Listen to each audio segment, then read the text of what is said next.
bibliothécaire. Si vous voulez un peu de surnaturel, vous êtes sur la bonne vidéo. Surtout, n'oubliez pas de vous abonner, cliquez sur la cloche et laissez un petit like sur la vidéo. Ça fait toujours plaisir. Et maintenant, ouvrez bien vos oreilles. The Victorian Mansion in Gardner. Alors, c'est un manoir victorien au coin de Union Street et West Broadway, et c'est l'une des maisons les plus intrigantes de tout Gardner. Pour certains, ce manoir a le charme macabre de la demeure de la télévision de la famille Addams, tandis que pour d'autres, ils y ont vu une ressemblance avec le célèbre Bates Motel du film Psychose. En ce qui concerne le manoir, c'est le riche homme d'affaires Sylvester Pierce qui a fait fortune en tant que propriétaire du Ace K Enterprise, donc une entreprise de meubles si vous préférez, Pierce et Fils, qui a fait construire cette maison. Le succès donc de son entreprise d'industrie de meubles l'a conduit à Gardner dans le Massachusetts et il a été connu sous le nom de la Chair City. À la fin des années 1880, Pierce va décider qu'il construira un manoir digne d'un homme de sa stature publique. Vous imaginez l'ego. Le manoir qu'il a créé était donc une merveille pour l'époque. Il faisait à peu près 7000 pieds carrés, comptait 10 chambres et nécessitait 100 hommes pour une durée de construction d'environ 1 an et demi. Il y a des moulures et des corniches sculptées à la main qui sont visibles dans toute la maison. Il y a également beaucoup de détails très minutieux qui ont été utilisés pour créer chaque centimètre de ce chef-d'œuvre. Et cela va de la chambre principale au quartier des serviteurs. La liste des invités de ce manoir était un des gages de la maison, car il aurait accueilli le promoteur de cirque Barnum, qui aurait apporté son cirque à chapiteau à Gardner dans les années 1850, et qui développa une amitié rapide avec l'industriel. Il y aurait eu aussi apparemment le président Calvin Coolidge et l'artiste Norman Rockwell, qui aurait figuré parmi les personnes célèbres qui auraient visité la propriété Pierce. Parmi les caractéristiques uniques de la maison, on peut trouver un escalier circulaire qui mène à la promenade des veuves du 4e étage. De plus, la maison avait autrefois un tunnel qui menait au sous-sol jusqu'à l'autre côté de la rue, à l'entrée de l'ancienne usine de chaises de Pierce. Depuis, ce passage a été bloqué. Qui vivait dans cette maison ? Eh bien sûr, Monsieur Pierce.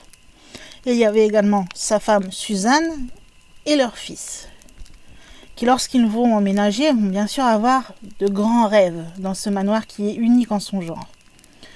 Malheureusement, ce style de vie grandiose n'a pas eu la coopération du destin, et tout a commencé un peu à devenir incontrôlable. En effet, tout d'abord, c'est Madame Suzanne Pierce qui a mystérieusement succombé à une maladie bactérienne quelques semaines seulement après avoir emménagé. Après un an de deuil, Pierce a épousé Helen Pierce, une femme de 30 ans sa cadette, avec qui il a eu 2 autres enfants. Pierce, lui, va décéder en 1888, et il va laisser derrière lui sa nouvelle épouse et leurs 3 enfants. Lorsqu'Helen Pierce décède à son tour des années plus tard, les 3 fils se sont disputés complètement au sujet de la propriété du manoir. C'est la Grande Dépression qui a fini par étouffer l'entreprise et finalement c'est le plus jeune des fils, Edward, qui a pris le contrôle du manoir. Bien sûr, le manoir a connu des moments difficiles alors que la fortune familiale diminuait. Alors Edward a décidé de le transformer en une pension qui s'est appelée The Victorian.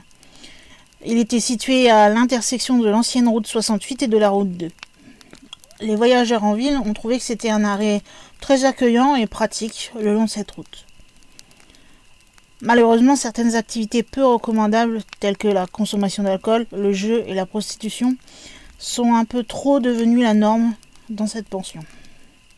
Il y aurait même eu des histoires de meurtre.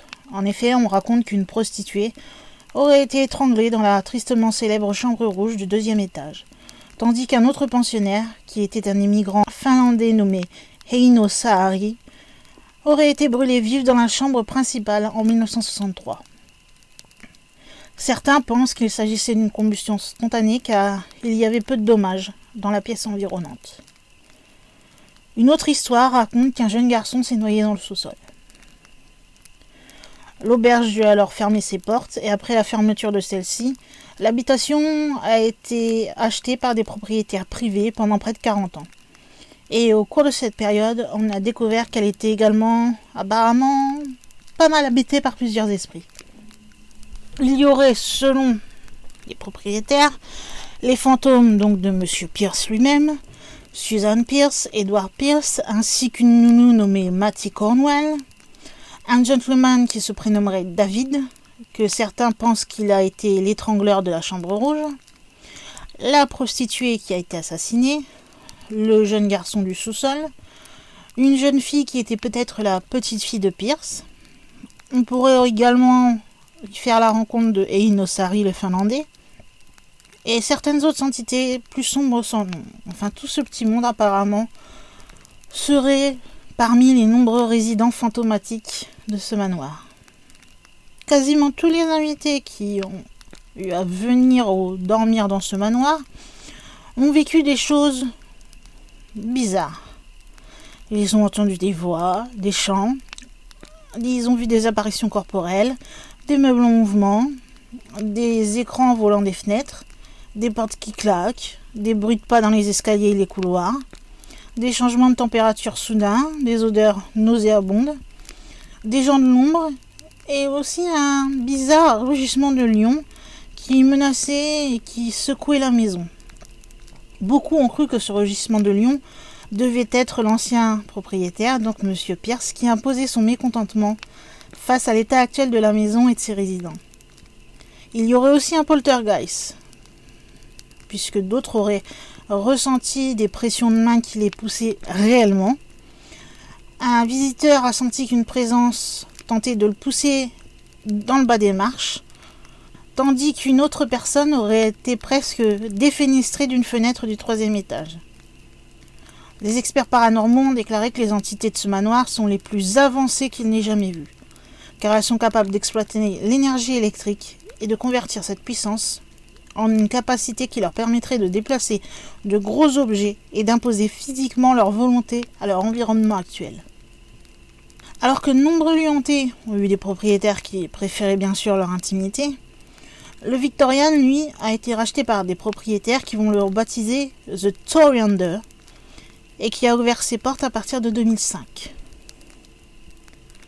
Bien sûr, en raison de toutes les variables et surtout de l'aspect fantomatique qui était très connu, cette propriété a été difficile à vendre pour son aspect financier, physique aussi et aussi spirituellement par rapport au lieu. Par conséquent, le prix de la propriété a été très instable et a beaucoup fluctué. Tout récemment, un livre intitulé Bones in the Basement décrirait les récents propriétaires Edwin Gonzalez et Lilian Otero tentant de restaurer cette maison qu'ils auraient achetée en 2009. À cette époque, ils auraient entendu des histoires, mais ils n'étaient pas convaincus de la force potentielle de l'énergie spectrale. C'est à l'automne 2011 qu'ils vont abandonner leurs rêves et fuir la propriété. Seulement, bien sûr, il va leur arriver bien des choses avant qu'ils décident de partir. Ce manoir a été certifié hanté par 6 médiums et experts paranormaux qui l'ont visité. On a bien sûr eu des chasseurs de fantômes très connus du milieu qui y ont été, tels Ghost Adventure, Ghost Hunter sur Sci-Fi ou My Ghost Story. En ce qui concerne Ghost Hunter, ils auraient déterminé que l'habitation serait hantée par un trio de fantômes. Le premier, ce serait une femme de 19 ans du nom de Mattie Cornwell qui vivait autrefois dans la maison en tant que domestique. Son nom aurait été trouvé dans un ancien recensement de Gardner après que ses initiales MC aient été données au propriétaire de la maison par un parapsychologue. Le deuxième fantôme, ça serait l'esprit d'un garçon de 5 ans qui aimait faire des farces, comme par exemple cacher des clés de voiture. Le troisième fantôme, c'était la forme d'un résident de la maison de chambre qui est mort dans un incendie en 1963, donc possiblement Monsieur Sahari. Les propriétaires du Pierce Mansion ont travaillé vraiment dur pour restaurer le bâtiment, et ils se sont principalement concentrés sur les premiers et deuxièmes étages. Malheureusement, le temps et l'argent ont réduit leurs efforts. Comme je disais, d'autres groupes paranormaux sont venus visiter ce manoir pour en savoir plus sur ces entises possibles. Les enquêteurs ont alors été témoins de phénomènes des plus effrayants, tels que des voix désincarnées, disant qu'elles aimeraient serrer chaque gorge. L'aspect le plus préoccupant de la hantise semble être les odeurs nauséabondes qui seraient détectées par les visiteurs dans tout le manoir. Car si vous y connaissez un petit peu en paranormal, vous savez souvent que les odeurs nauséabondes, plus particulièrement si je vous parle de soufre, ça devrait vous en dire plus, liées à des esprits démoniaques, des entités négatives. Il y a un journaliste, Sam Baltrusis, qui croit aux fantômes déjà de base, qui a été au manoir. Et il pense même, lui, que c'est l'une des entités du manoir qui l'a attiré à venir à Gardner dans le Massachusetts pour visiter celui-ci.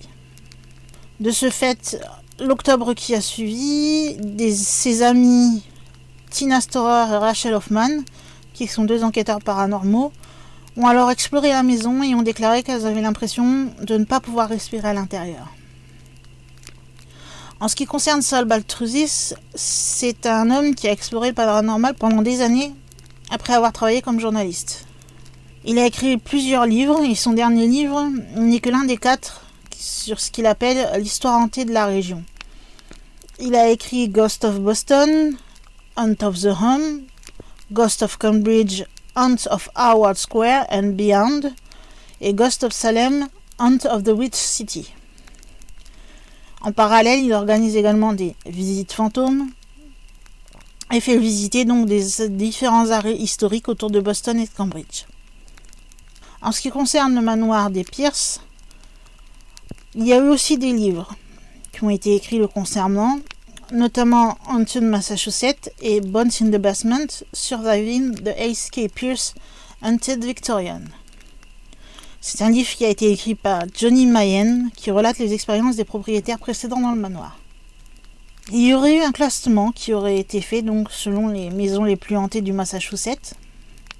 Et cette aurait été classée comme la 2e maison la plus hantée du Massachusetts. En ce qui concerne son classement pour la maison la plus hantée des États-Unis, elle se trouve à la 9e place.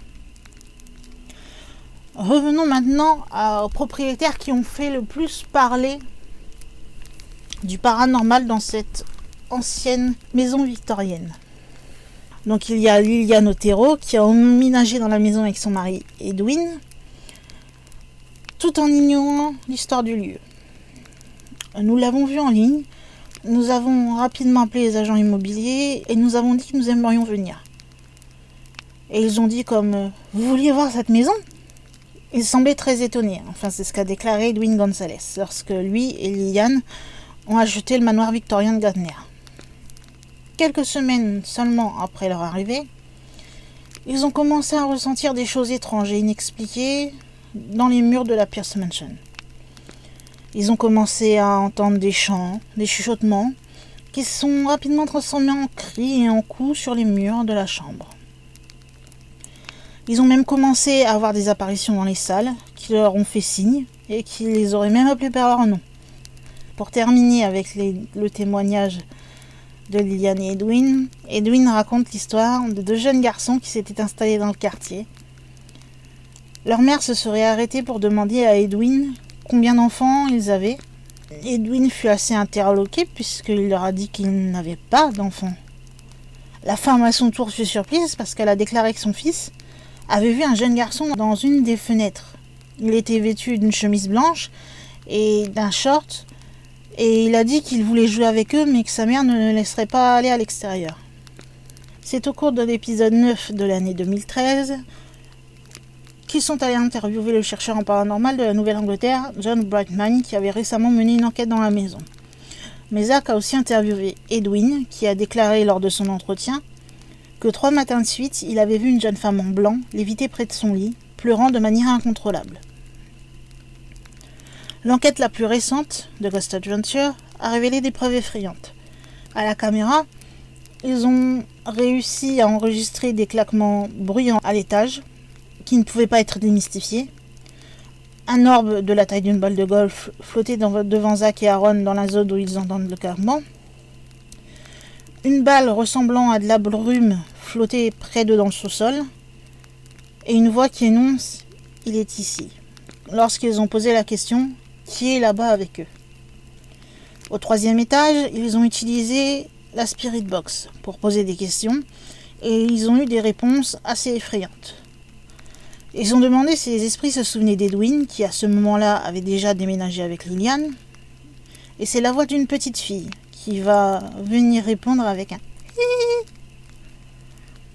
Lorsqu'ils lui ont demandé « Vouliez-vous qu'il parte ?» On entendit un « Non » définitif. Mais Edwin a ensuite demandé « Vouliez-vous que nous vendions la maison ?» La réponse a été « Pas sûr ». La dernière question a été posée par Edwin lui-même en demandant quel était le nom de la femme qui vivait dans la maison. Et là, 3 syllabes se sont dégagées et auraient prononcé Li Anne. Très clairement, et apparemment c'était une voix de femme. Et ceci a également été enregistré. Pour beaucoup, ce fut un épisode assez effrayant, avec beaucoup de preuves et d'histoires de la part des propriétaires. Liliane aurait déclaré « Je ne suis pas nerveuse à ce sujet ». Par contre, son compagnon devient très nerveux quand Liliane n'est pas là. Il laisse toutes les lumières allumées.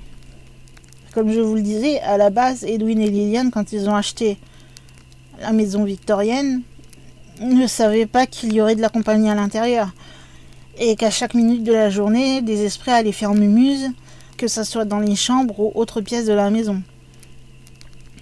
Liliane a même déclaré que des bruits de pas se faisaient entendre de partout. C'était quasiment constamment en fait, et surtout au niveau du 2e étage et de haut en bas de l'escalier. Edwin, lui, va dire que la porte de la chambre principale a claqué à 3 reprises différentes. Et quand je dis claquer, je veux bien dire à pleine force. Liliane aurait aussi entendu 3 notes et elle s'est dit « C'est le piano ?» Et comme réponse, il y a une dernière note qui aurait été jouée. En ce qui concerne leur chambre principale, elle sentait toujours le feu de camp. En 1963, ils ont découvert seulement qu'un homme s'était spontanément brûlé en plein milieu du sol de la chambre, donc Monsieur Sahari le Finlandais. Liliane, elle, de son côté, voyait de grandes ombres filer d'une pièce à l'autre au sous-sol quand elle était seule. Une fois, elle a même été obligée de quitter le sous-sol lorsqu'elle a vu une ombre planer au-dessus de son épaule. Et lorsqu'ils ont vu des lits qui se sont mis à trembler de manière incontrôlable et qu'ils ont rencontré ce qu'ils décrivaient comme un homme très en colère. En revanche, à une autre occasion, Liliane a été conduite au sous-sol sans raison. Elle a entendu des voix et elle est descendue et a commencé à creuser pendant des heures jusqu'à ce qu'elle déterre un os. Et à l'automne 2011, ils ont brusquement déménagé. Pour eux, l'activité était vraiment devenue trop difficile à gérer. Par exemple, Liliane s'est réveillée pour se retrouver retenue sur son lit. Après quelques minutes, Liliane se serait mise à crier, mais elle ne se souvient pas avoir crié. C'est son compagnon qui lui aurait dit qu'elle aurait crié « Enlevez-la de moi !» Une voyante de Harvest Moon Paranormal à Dracut, du nom de Kimberly Huertas, a déclaré que cette maison était très hantée. Son groupe d'enquêteurs pense que le manoir Gardner est plein d'esprits actifs. Elle mentionne quelque chose qui pourrait expliquer cette rencontre d'Edwin avec cet homme troublé. On a dit que c'était un bordel à un moment donné, ou une maison de chambre, et qu'il y avait une prostituée qui a été assassinée. Elle pense que donc le meurtrier hante toujours le 2e étage, et qu'apparemment ce serait avec lui que se serait connecté Edwin. Les images numériques ont capturé l'énergie après la connexion de Huertas. Ensuite, celle-ci a été submergée par l'émotion. J'accueille toujours les sceptiques, car à la fin de la nuit, ils ne seront plus sceptiques. Dit Kimberly.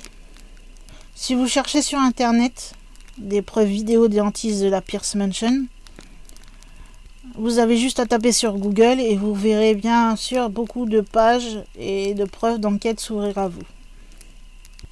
Après le départ d'Edwin Gonzalez et Liliane Otero, en 2015, c'est le Dark Carnival qui va acquérir la propriété. Et eux, ils ont carrément décidé de changer pleinement cette maison victorienne autrefois et de la restaurer en une magnifique pièce maîtresse du quartier qu'il était autrefois. Une fois qu'ils avaient terminé les rénovations, le Dark Carnival a fait ouvrir le manoir au public pour des locations de nuit, pour les âmes courageuses qui souhaitaient découvrir le manoir pendant les heures les plus sombres, et pour des visites de fantômes historiques où les clients pouvaient en apprendre davantage sur l'histoire positive et négative de la maison. Pendant la saison d'Halloween, ils ont aussi ouvert uniquement le sous-sol du manoir, le week-end et cela uniquement en octobre, pour que ce soit, disait-il, vraiment unique en son genre sur le thème d'Halloween. Au fur et à mesure que les invités voyageaient dans les entrailles du manoir, ils rencontraient 30 à 35 acteurs, des illusions et des animations haut de gamme, et ils pouvaient même avoir un aperçu du véritable paranormal. Ils ont bien sûr précisé que cette attraction n'était pas faite pour les âmes sensibles et qu'il y avait de fortes chances que vous soyez témoin d'activités paranormales. Les entités de ce manoir sont extrêmement avancées et ont démontré une capacité unique à imposer leur volonté physiquiquement aux invités. Pour cette raison, une renonciation détaillée aux blessures doit être signée par chaque invité avant de découvrir le manoir victorien hanté Escape Pierce. Veuillez ne pas vous comporter de manière hostile envers ces entités à tout moment, car vous pourriez vous mettre vous-même et les autres invités en danger.